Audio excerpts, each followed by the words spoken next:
Men, as per the Coolidge effect, are genetically wired for a variety in terms of physical intimacy. Yeah. Are women genetically wired to be gold diggers? Yes. Well, okay. Women are genetically wired to be opportunists. Put it that way. I'm not going to use the term gold diggers because that's like it's overplayed. If you would like me to tell you what my definition of a gold digger is, I'd be happy to. But in fact, I will here in just a second. But women are most definitely opportunistic. Again, if you have, dude, I'm sure you, MCD. I'm sure you have read The Rational Male. I'm sure you're aware of was it Iron Rule of Tomassi number 6, right? Which is women fundamentally lack the capacity to love a man in the way that a man expects that she should be able to love him.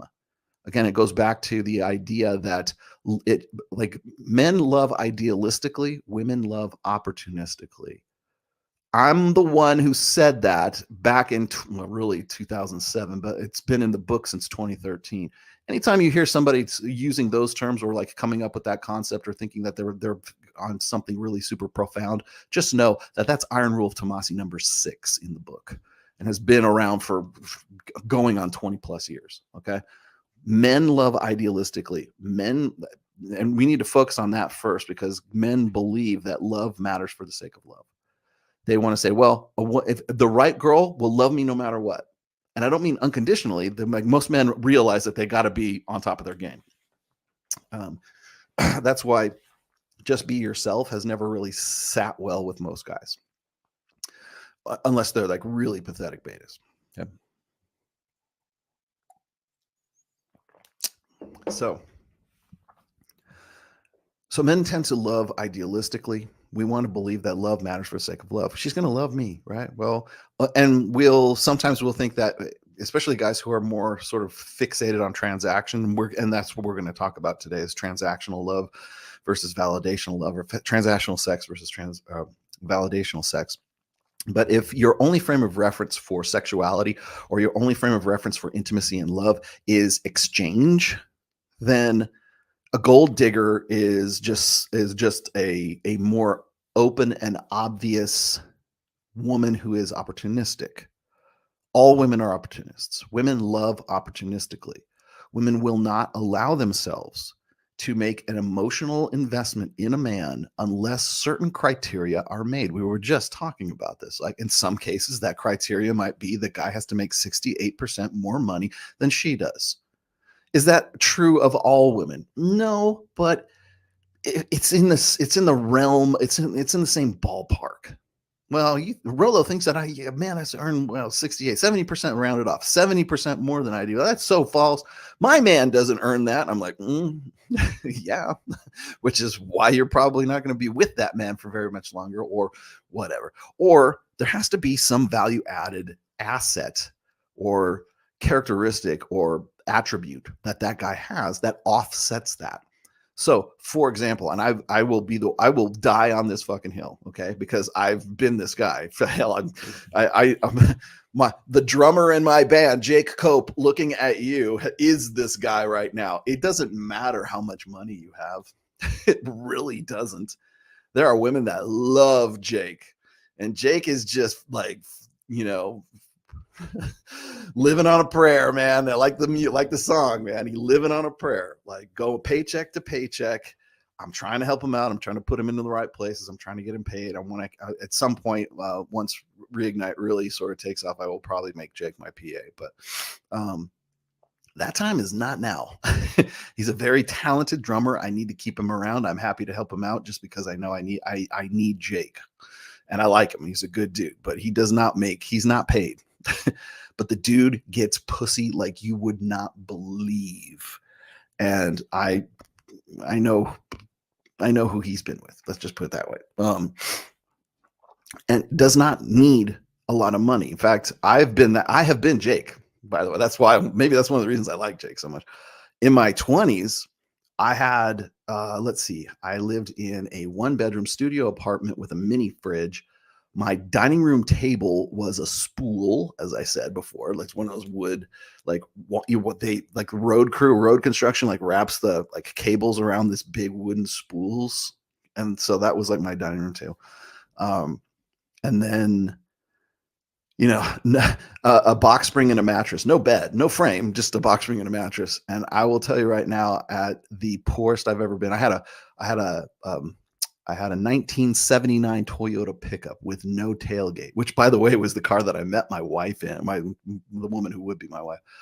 Um, and I had a Randall half stack, and I had 2 guitars, and I had my pedal effects. Those are my liquid assets in my mid to late 20s, well, early to mid late 20s. And I will tell you right now, when I was at my poorest was when I had my most sexual opportunity. And because women didn't care. They didn't care they knew that was part of the deal. So there had to be something that would offset the fact that, well, okay, he doesn't have a lot of money, but he's got a 10-inch dick, right? But he looks good. He's a rock star. He's in a band. He's a struggling musician. He's a struggling artist. He's whatever, right? So there's kind of like, as I said, women will gaslight them. So they're really good at gaslighting themselves. And what do they gaslight themselves about the most? Value added propositions. Well, I know he doesn't make as much money as I do, and he's working at Guitar Center or Doctor Music or wherever. He's trying, though. He's gonna be something. He's got potential, and when he becomes a rock star, I want to be right there with him. Or I have known women who they're attractive, don't get me wrong, but they make a good chunk of change in a particular profession, and I'm not going to mention which one it is, but I've known women in a particular profession, let's just say a medical profession, and make a good chunk of change, and they're good looking, but they're not like FHM models, and they're not the chicks that you would see necessarily at like Babes in Toyland or something like that. They're still attractive, very, very attractive, but not as attractive as the bikini model attractive. But they have really hot, like, snowboarder, surfer boyfriends who don't make a lot of money, smoke a lot of weed, and don't really have much ambition in their lives, but they live with their girlfriend because the girlfriend pays the rent, the girlfriend pays the food, the girlfriend pays for weed, the girlfriend pays for whatever. Like, maybe he's a starving artist or a starving musician or something like that. Hell, that's how Motley Crue got started. Vince Neil had a girlfriend who had a lot of money, who just basically liked fucking him, not because he had nothing to his name, and made a shit ton of money, later on, of course, in Motley Crue.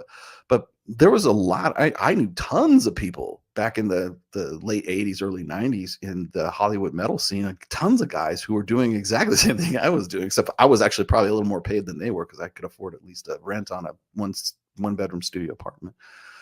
But it had nothing to do with money. It had nothing to, and it had, like, you don't have to have money to have status. You can have a really good talent. You can be on top. You can be on a stage. You can be in some way locally famous. There's lots of ways to achieve status and prestige that have nothing to do with money, and that you'll get laid. You will get laid as a result of that. But going anywhere beyond that might be a little bit more difficult. Like, if you want to have some sort of super long-term relationship, but most of those guys that these women who would get attached to, they knew they were losers, but they were fun, exciting losers that, like, dickmatized them and fucked the living bejesus out of them. And they loved that because there's no way that on any normal circumstances, if they're finding a guy who had a lot of money and looked as good, though, those guys didn't want to have anything to do with those girls. And you'll still see the same thing today. So, so as far as gold diggers are concerned, no, not all women are gold diggers, but all women are opportunists when it comes to intimacy, when it comes to sex, when it comes to love. Okay. But remember that opportunism isn't necessarily defined by economics, by finances. That opportunism could be like, I will never have another, like, it could be sexual opportunism. Like I keep saying, like, hypergamy cannot afford to miss out on a prime opportunity to get fucked or fuck an alpha guy. That's the whole premise behind the hot guy in the foam cannon party on spring break in Cancun. He was hot, you were drunk, and one thing led to another. That's the premise behind all of that. That guy doesn't have to be in finance, 6'5", blue eyes, trust fund, whatever the fuck it is, right? He doesn't have to have that. He just has to be in the right place at the right time, look good, and be a good sexual opportunity. You want to know how one night stands happen? That's how they happen. Oh, I wouldn't want to have meaningless sex. There's no such thing as meaningless sex. Nothing whatsoever. Do you know who came up with meaningless sex? Women who regretted having sex with a guy, because women regret sex more. Men regret the sex that they don't have. Women regret the sex that they do have. But it's actually, meaningless sex is made up by moralistic guys who don't fuck, because they think that any sex that they're having has got to be more meaningful because they're not getting it as much. And so there must be quantity and quality. Right. So if you're having quantity, a lot of sex, it's got to be meaningless sex. Why? Why does it have to be meaningless sex? Just because you get laid a lot, that necessarily means that you're having meaningless sex. No, it doesn't. Every single one, like if you have like a guy who's got a 100 lay count, you've got a guy who's got like a 5 lay count. The guy who's got the 5 lay count thinks that he's having better, more meaningful, more impactful, more cosmically significant sex on some sort of universal cosmic scale. Right. Well, of course it does, but it means more to him because he doesn't get fucking laid as much as the guy who has 100 girls that he in his notch count. So of course it's going to be more meaningful to him. It has to be. It has to be more meaningful to him. But that doesn't mean that the guy who has like sex with 100 girls, that he didn't have some sort of connection with more than half of them. I don't know. But the thing is the guys will come up with those. They have to come up with that because meaningless sex is cope. That's what it is.